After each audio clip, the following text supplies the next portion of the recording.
नमस्कार प्रिय मित्रों, आप सभी का बहुत बहुत स्वागत है।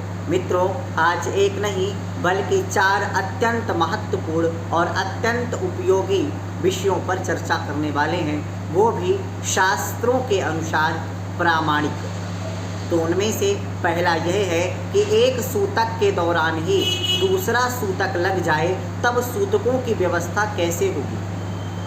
किसी का मृत्यु या जन्म हो जाए, इसके बाद वह सूतक खत्म ना हुआ हो तभी दूसरा सूतक लग जाए, तब क्या होगा।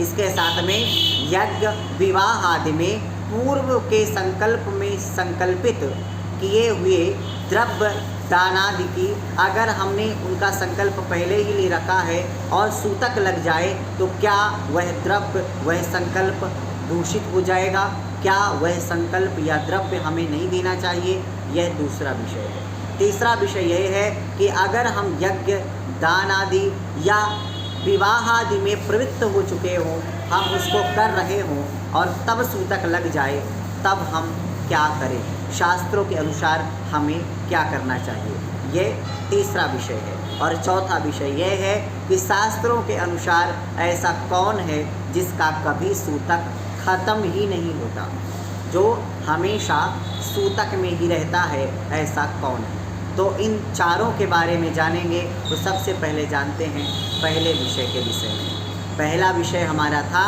कि एक सूतक के दौरान अगर दूसरा सूतक लग जाए तो क्या होगा।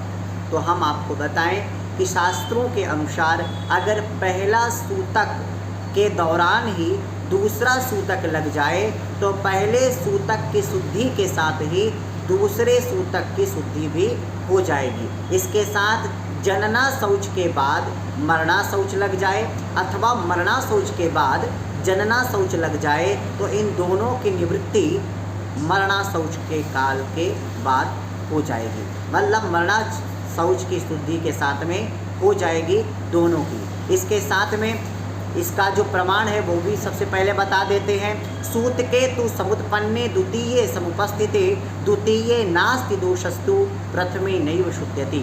यह लघु यम स्मृति, नारद पुराण, औषण स्मृति, दक्ष स्मृति या नारद पुराण आदि में भी स्पष्ट रूप से लिखा है कि प्रथम सूतक की शुद्धि के साथ में ही दूसरे सूतक की निवृत्ति हो जाती है।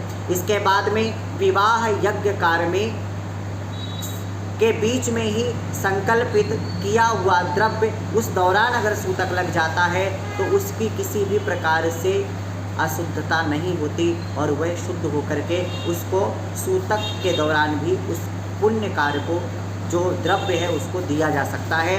विवाहोत्सव यज्ञेषु त्वंतरामृत सूत के पूर्व संकल्पितम द्रव्यम दीयमानम न दुष्यति। यह पारस स्मृति, अत्रि संहिता और गरुड़ पुराण आदि का स्पष्ट वचन है। इसके साथ में तीसरा, दान, विवाह, यज्ञ, युद्ध और कष्टदायी समय आपातकाल में सद्यः शौच की व्यवस्था दे रखी है।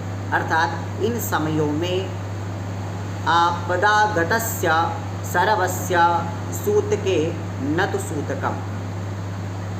किसी भी प्रकार की आपत्ति विपत्ति या दान, विवाह, यज्ञ, युद्ध आदि की स्थिति हो, ऐसे में अगर सूतक लग जाता है तो वह सूतक सद्यः सूतक शुद्धि के अंतर्गत आ जाता है और ऐसा सूतक स्वयं ही नष्ट हो जाता है और हमें सूतक नहीं मानना चाहिए। तीसरा, जो सदा रोगी रहे, कृपण, ऋणग्रस्त, क्रियाहीन, मूर्ख, स्त्री के वशीभूत रहने वाला, व्यसन में आसक्त और पराधीन, इन जो भी इनका अनुपालन करने वाले, अनुशीलन करने वाले लोग हैं, इनकी कभी भी शुद्धि नहीं होती। ये हमेशा ही सूतक से ग्रसित रहते हैं। सततम सूतकम भवेत्, ऐसा अत्रि संहिता और दक्ष स्मृति में स्पष्ट वर्णन है। तो हमने आज आपको शास्त्रों के अनुसार प्रामाणिक रूप से बताया इन चारों के विषय में। आशा करते हैं आपको समझ में आई होगी।